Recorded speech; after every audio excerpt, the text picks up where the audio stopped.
que se está dando en este momento. Es una situación que tiene sus antecedentes 20 años atrás, con una puja que se resuelve contrariamente a lo que, miren qué paradoja, el propio Vázquez que quería evitar, hoy es el que tiene sobre su espalda tener que resolverlo. Es una cuestión financiera, es un problema con efectiva solución, o es la estructura, por ejemplo, demográfica y su vínculo con la estructura laboral que tiene el propio Uruguay, que hace que la seguridad social siempre vaya a tener que ir pateando la pelota hacia adelante. ¿Qué les parece?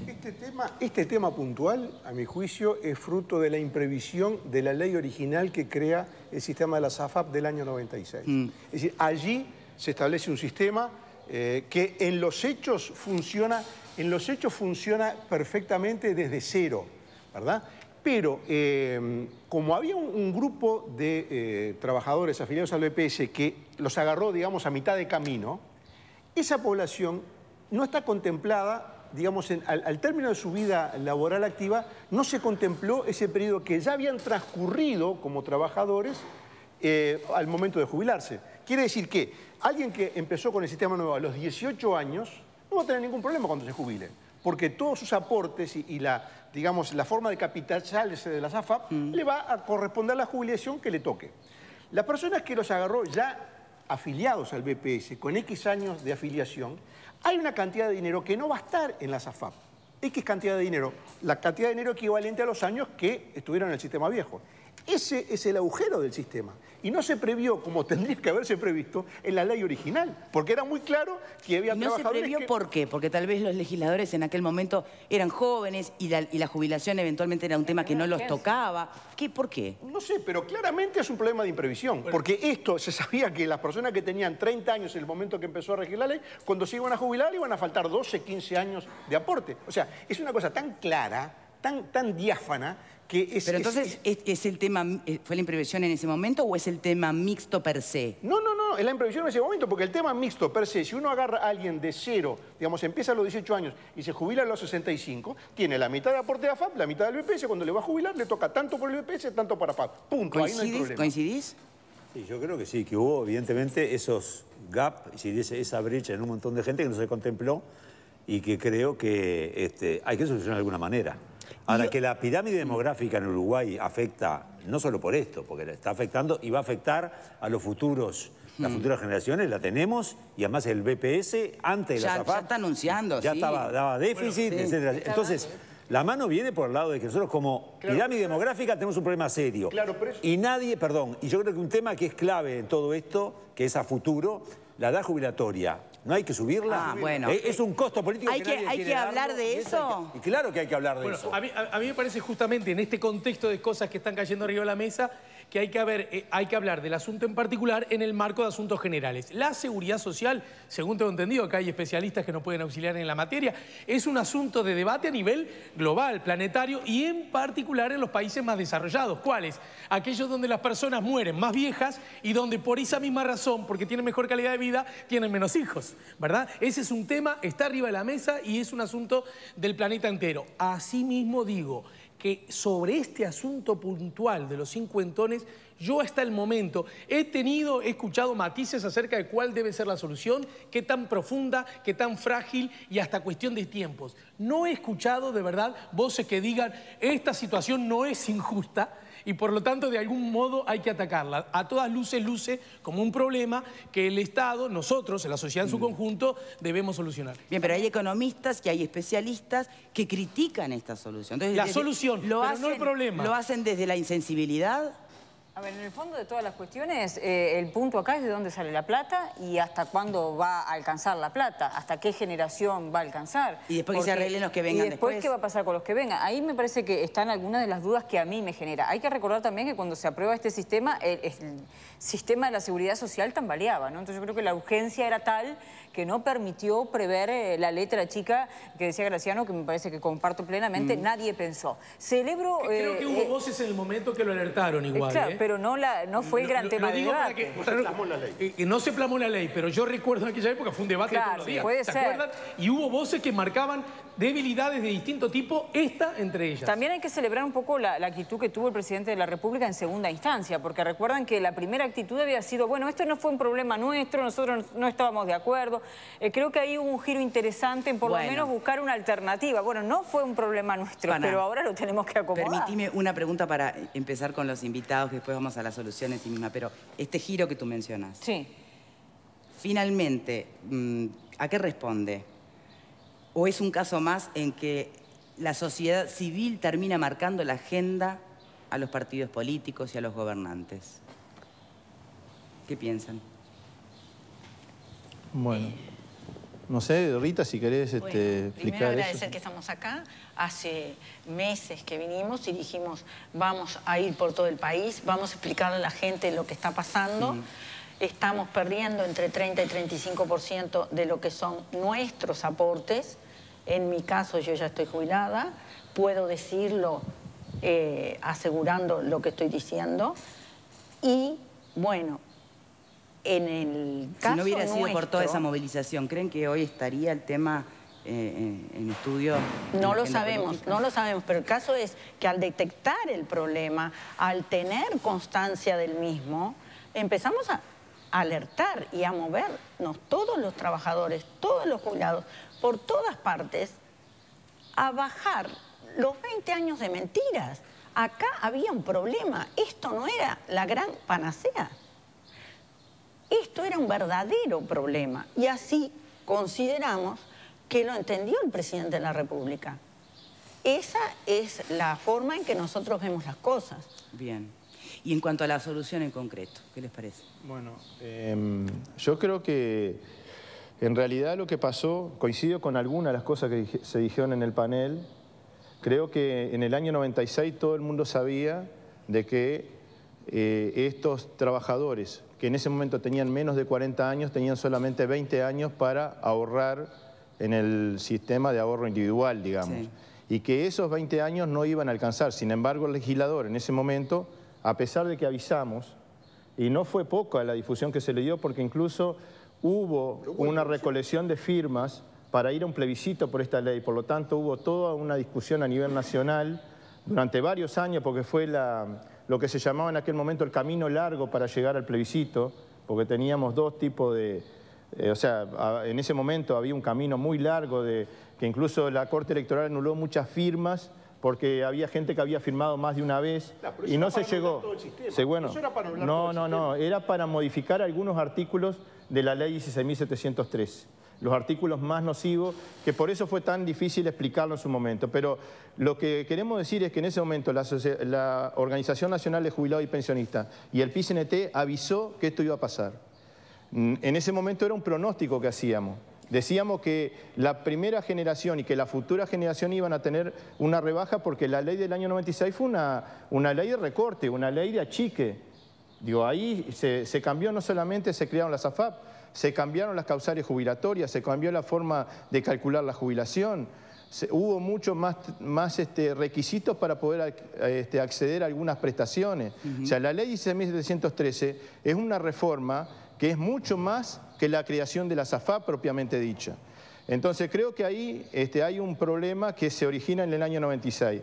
Ahora, esta solución lo que viene a traer es la reparación de un problema que se originó en el 96, pero que hoy hay que buscarle una solución. ¿La solución cuál es? Si esta gente fue obligada a participar de este negocio, porque el ahorro individual es un negocio, es una cosa totalmente ajena a la seguridad social.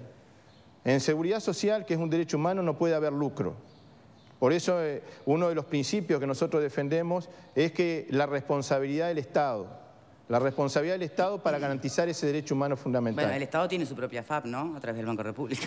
Sí, pero lo creó justamente esta misma ley, porque algunos legisladores pusieron como condición de que tenía que haber una especie de ente testigo a través de una FAP cuyos capitales o accionistas fueran públicos. Y fue en la negociación que hubo en el Parlamento en ese momento, algunos plantearon eso. Entonces, lo que estamos diciendo es, hoy resulta que se confirma el pronóstico que dijimos en el año 96. Hay jubilados que van a tener un 30 o un 35% de rebaja en sus jubilaciones. Y fueron obligados, porque si hubiese sido una opción voluntaria, pero estos fueron obligados a participar de este negocio. Y bueno, me quedan algunas dudas. Por ejemplo, una cosa es modificar la edad de retiro legal. Subirla, por ejemplo. Una cosa es eso y otra cosa es estimular que la gente se retire a la mayor edad posible. Porque ¿qué pasa? Hay sectores de actividad que no van a poder trabajar hasta los 65 años. Hay sectores de actividad que no van a poder trabajar hasta los 67 años. Claro, Entonces hay que tratar de, cuando uno habla de postergar la edad de retiro, uno puede establecer que la edad mínima legal sea una y la edad de retiro real, como ya ocurre en la práctica, sea otra. Hoy la edad legal está en 60 años para todos, hombres y mujeres, y sin embargo los uruguayos se están jubilando de promedio a los 64 años. Quiere decir que muchos de ellos se jubilan cerca de los 70 años y otros se jubilan cuando tienen causal a los 60.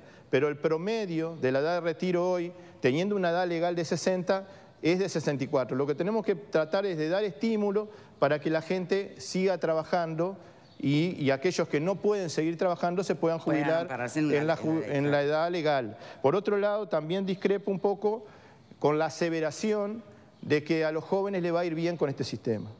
¿Por qué discrepo? Por la sencilla razón de que nadie puede garantizar que le va a ir bien.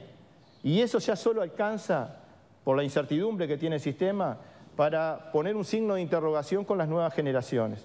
Por ejemplo, el hecho de que una persona tenga que la edad suficiente como para ahorrar durante 40 años depende del mercado de trabajo, porque acá no tenemos el trabajador perfecto en Uruguay que trabaja desde los 18 a los 60, no existe.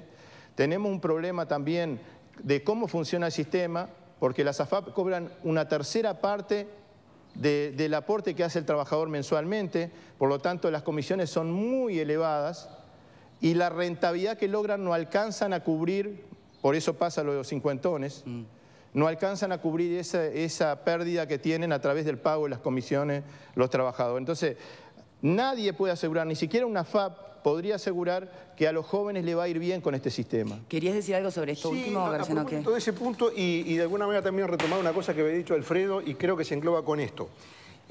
¿Cuál fue, digamos, la columna vertebral de la reforma del 96, que fue, de hecho, apoyada por la gente? Porque al no juntarse las firmas que se requerían para cambiar el sistema, eso, digamos, de alguna manera se tradujo en un respaldo explícito de la población. ¿Cuál fue implícito, ¿no? ¿Cuál fue la columna vertebral? Pasar de un sistema de reparto, donde sí se daba el problema que decía Alfredo, es decir, ¿por qué un sistema de reparto? Porque todos los trabajadores colaboran con sus aportes a una bolsa común y de ahí se reparte para la jubilación. ¿Dónde se da el problema demográfico en el sistema de reparto? En que al no haber una cantidad suficiente de trabajadores activos para pagar los pasivos, el sistema tiende a la quiebra. Y por eso, precisamente por eso, se reformó el sistema. Porque el sistema de reparto iba directamente a una quiebra. Es decir, en cierto momento... Ahí donde discrepas entonces con lo que plantea el invitado. Entonces lo que yo digo es, no es que el nuevo sistema asegure que va a estar mejor o peor, no. El nuevo sistema, cuando esté plenamente, digamos, en funcionamiento, sin este bolsón de gente que quedó a mitad de camino, el sistema se va a autosustentar. Entonces, eso evita la quiebra del sistema, porque en este momento, si no se hubiera cambiado, ya hubiera quebrado. Entonces, no es un tema de que si se va a jubilar con más o menos, sino que el sistema se va a poder sustentar y todos se van a poder jubilar.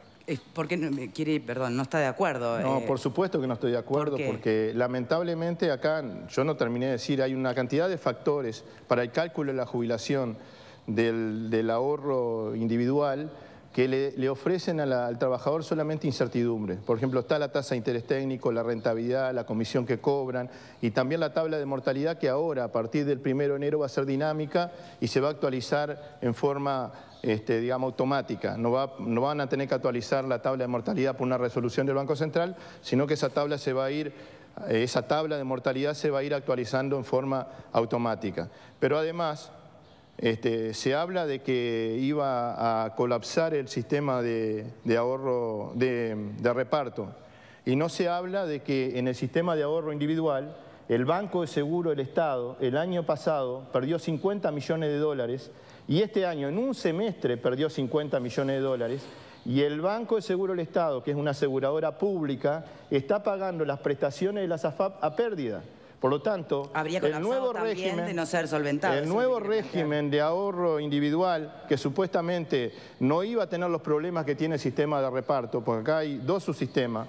Hay un sistema de reparto y hay hasta 48.953 del sistema solidario, y por encima de 48.953 a valores del año 96, 5.000 pesos, es que se hace el ahorro individual, salvo que uno sea voluntario y autorice a que, aunque gane menos, aporte la mitad y la mitad para su jubilación. Pero resulta que hoy las AFAP están pagando muy poquitas jubilaciones comparado con las que paga el BPS, y tiene 50 millones de dólares semestrales de pérdida. Entonces, se habla mucho a veces de la situación del Banco de Previsión Social y del régimen de reparto, y se habla poco de los problemas que tiene el ahorro individual, al punto que el Banco Central está proponiendo cambios que, si soluciona los problemas de sostenibilidad del Banco de Seguro, va a traer como consecuencia la rebaja de las jubilaciones por el ahorro individual. Entonces, Adriana. Un poco lo que quería decir yo era... Un poco fue lo que dijo Ramón Ruiz, que en realidad la estabilidad no le veo por ningún lado al sistema mixto. Mixto para nada, al sistema previsional individual. Pero yo no estoy para nada de acuerdo con usted, permítame discrepar. ¿Usted quién es? Porque la Cámara... con Graciano. Con Graciano. Porque no veo el sistema para nada seguro. La nueva circular que sacó el Banco Central del Uruguay todavía encima perjudica más a la gente. Y tampoco entiendo la forma, por ejemplo, porque tengo compañeras más jóvenes con las que converso y hablo, y no entiendo la forma de las AFAP, por ejemplo, cuando a nosotros nos obligaron a estar dentro del sistema, ¿no? O sea, fuimos compulsivamente afiliados. Pero igual a la gente que la afilian le prometen cosas que a nosotros también nos prometieron y que realmente no se cumplen. A nosotros nos prometieron que íbamos a tener el doble de jubilación por una AFAP que por el Banco de Previsión Social. Cosa que yo no voy a hablar de números hoy, pero un 10% de la realidad es lo que pagan. Y además, veo que siguen haciendo el mismo embrollo, veo que siguen haciendo el mismo engaño, veo que siguen poniendo y tendiendo las mismas trampas para acumular y gente, para traerla, para afiliarla, y después la gente les dice, me arrepentí, yo me quiero desafiliar. Y ellos le dicen, ahora no podés. Pero si yo no gano 48.000 pesos, ¿por qué no me puedo desafiliar? Ah, no, porque ahora no se pueden desafiliar. No, pero... Esa gente tampoco le va a dar el tiempo para el ahorro, Graciano, porque ¿qué va a pasar?